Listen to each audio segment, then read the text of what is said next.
The road was nothing special. 2 narrow lanes, cracked shoulders, and a line of drainage ditches that filled during storms and dried into mud channels afterward. But under the road, at the low point near the rice fields, there was a culvert, a concrete pipe that carried water from one side to the other. Most people never noticed it. The chickens noticed, and later, everyone noticed. Behind the roadside houses of Kachana village, people kept small flocks the way they kept cooking pots. Ordinary, necessary. The birds roamed during the day, scratching near compost heaps and mango roots, then returned to roost at dusk on simple wooden poles inside coops. It was routine, and routine meant safety. Until the birds stopped roosting. It began with one hen refusing to enter the coop, pacing instead near the fence line, head jerking, making a low complaining sound. The next evening, 3 chickens stayed outside, clustering together under a bush as darkness came. By the 3rd night, almost the whole flock refused to go inside. They gathered near the road ditch instead, restless and noisy. A woman named Dara Somjai stood at her coop doorway with a basket of feed in her hands and felt her patience snap. "Inside!" she shouted, shaking the basket. The bird stepped backward, as if the coop smelled wrong. Her husband, Prasit, came out wiping grease from his hands. He repaired motorbikes and hated mysteries. "What's wrong with them?" he asked. Dara pointed. "They won't roost," she said. "They act like something is in there." Prasit frowned and stepped into the coop. The coop was small. Wood planks, corrugated roof, roost poles. He smelled dust and chicken droppings. Nothing unusual. He tapped the floor with a stick. Nothing moved. "No rats," he said. Dara's voice was tight. "Then why are they afraid?" Prasit didn't answer. He didn't like the feeling either. The quiet inside the coop felt too still, like when a room held a hidden problem. That night, Dara's neighbour Auntie Maylie came over and said softly, "Snakes." Dara stiffened. "Where?" she asked. Auntie Marley pointed toward the roadside culvert. "Warm there," she said. "Snakes like warm," Prasit scoffed. "Snake doesn't live in a culvert," he said. Auntie Maylie looked at him like she'd seen more nights than he had. "Python can," she replied. Prasit laughed once, without humour. "A python? Here?" he said. But when the next day came and the chickens still refused to enter the coop, Prasit's confidence thinned. He walked toward the culvert at midday, when the sun made the road shimmer. The ditch water was low, barely moving. A faint damp heat rose from the culvert mouth because the concrete held warmth and the underground stayed stable. Prasit crouched and peered into the dark pipe. At first he saw nothing. Then he saw a pattern that wasn't shadow. A thick coil pressed against the culvert wall, scales dull brown and gold, blending with mud like camouflage. A python.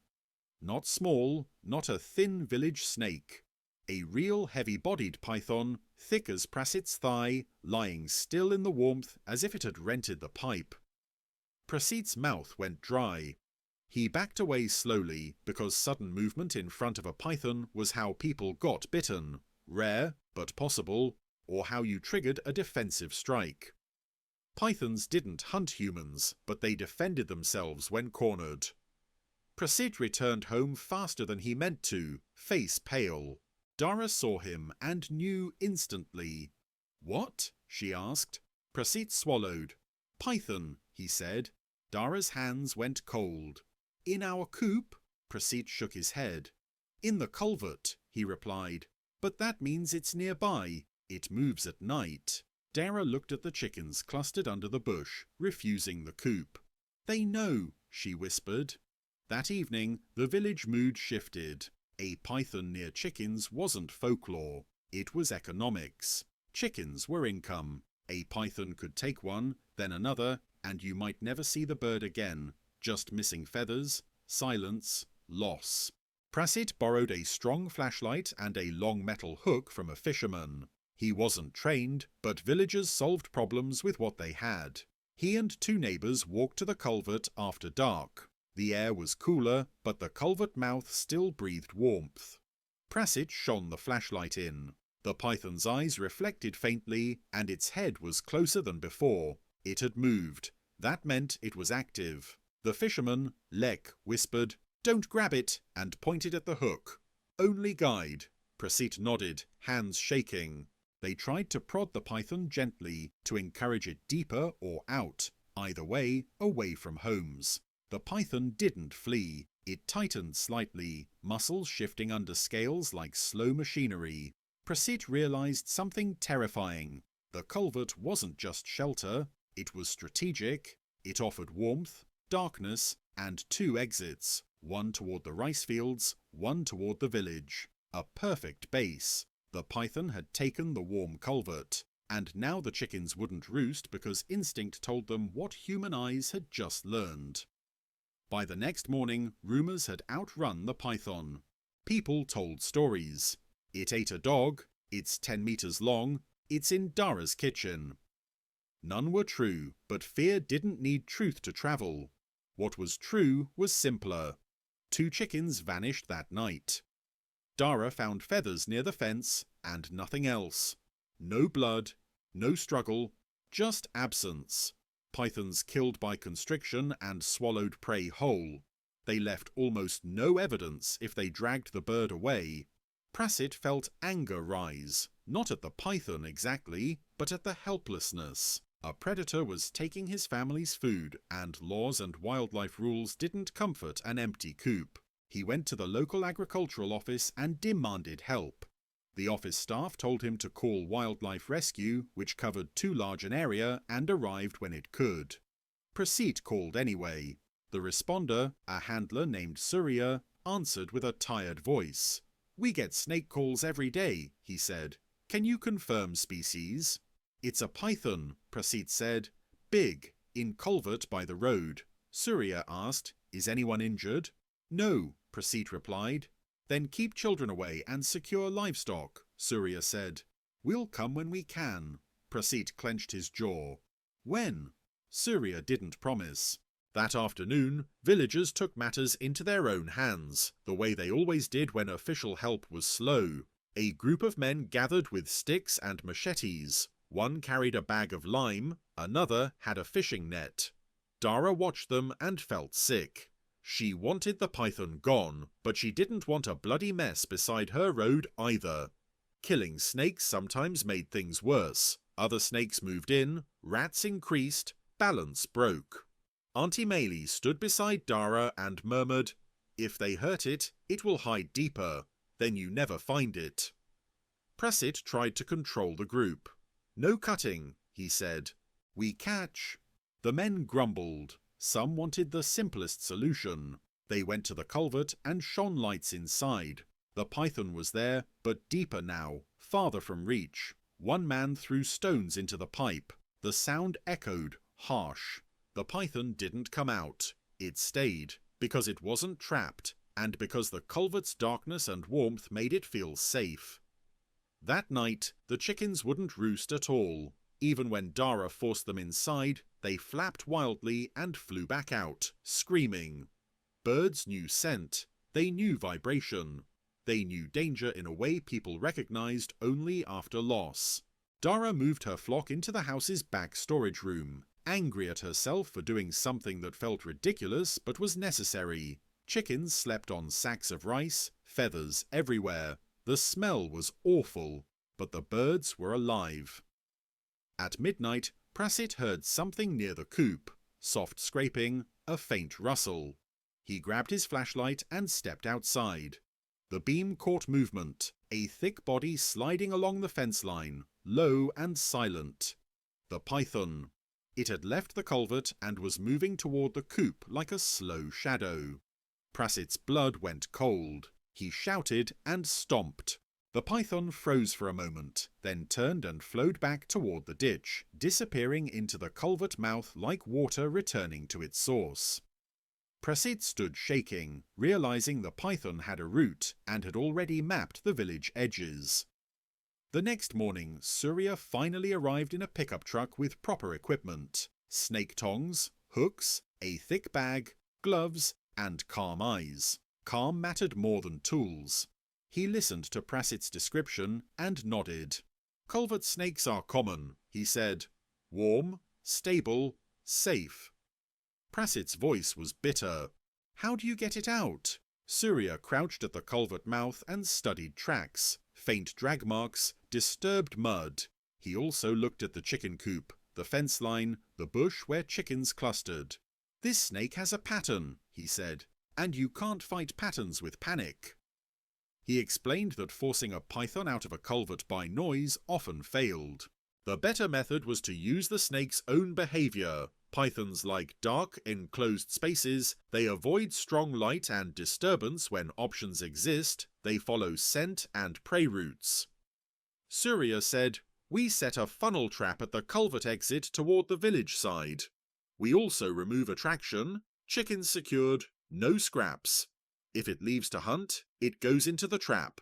If it stays, we wait." Prassit hated the word wait, but waiting was sometimes the only realistic tool that didn't get someone hurt. They installed a simple barrier and funnel frame at one culvert mouth, anchored with rocks and metal stakes. It wouldn't stop water flow, but it would guide a large snake into a holding area when it tried to exit. Surya also told Dara to keep chickens secured for several nights, even if it was inconvenient. "The snake hunts at night," he said. "You break the reward." That evening, the village was tense but organized. Children were kept indoors, dogs were tied, chickens were secured, and in the warm culvert, the python waited too. The first night, nothing happened. The second night, nothing happened. Prasit grew restless, checking the trap at dawn like a man checking a bank account after theft. Surya stayed calm. "Pythons can go days without feeding," he said. "It doesn't need to move quickly." On the third night, the wind shifted and brought a different scent into the culvert. Rats near the rice fields, frogs in the ditch, and maybe the lingering smell of chicken feathers from earlier kills. At around 2 a.m., the motion sensor light Surya had placed near the culvert mouth flickered on. Prasit, who couldn't sleep, saw it from his window and bolted outside. He moved quietly this time because he had learned. Noise made the snake retreat. He saw a thick body sliding out of the culvert mouth toward the village side, exactly where the funnel trap had been set. The python moved slowly, testing with tongue flicks, pushing forward. Its head entered the funnel, then its shoulders, then the thick mid-body. Once inside, the snake couldn't turn easily. The funnel guided it into the holding section. It realized resistance too late. The body tightened, muscles pushing against mesh, but the frame held. Prassit's chest heaved with relief so strong it almost felt like pain.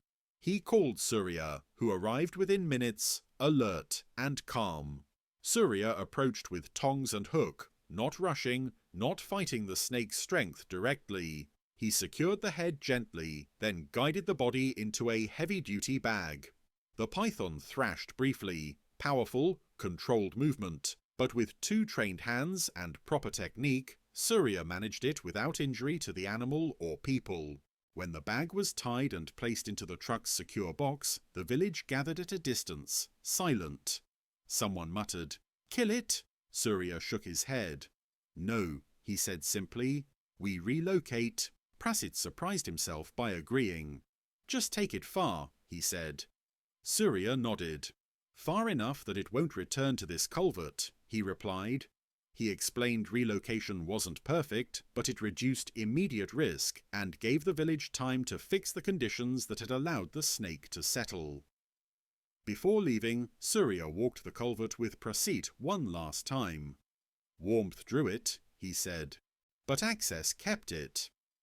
They installed a sturdier grate at the culvert entrance, bars spaced to allow water and small debris but prevent large animals entering. They also cleared brush near the fence line to remove hidden approach cover and reinforce the chicken coop base. Dara watched, exhausted but relieved. That evening, she led her chickens back into the coop. The birds hesitated at the doorway, heads bobbing. Then, slowly, one stepped onto the roost pole, then another. Then the whole flock settled, clucking softly, feathers rustling as they tucked heads under wings. Prassit stood beside Dara, listening. No frantic flapping, no refusing, roosting, normal. He didn't feel triumphant, he felt humbled. The python hadn't been evil, it had been practical. It had chosen the warm culvert because it offered stable shelter and a hunting corridor. The village had learned the same lesson the hard way. You can't argue with an animal's instincts. You can only remove easy advantages. That night, as darkness fell, the road was quiet. The culvert held only water and cool air now, not heavy coils and silent muscle. The chickens slept. And Prassit, finally, slept too.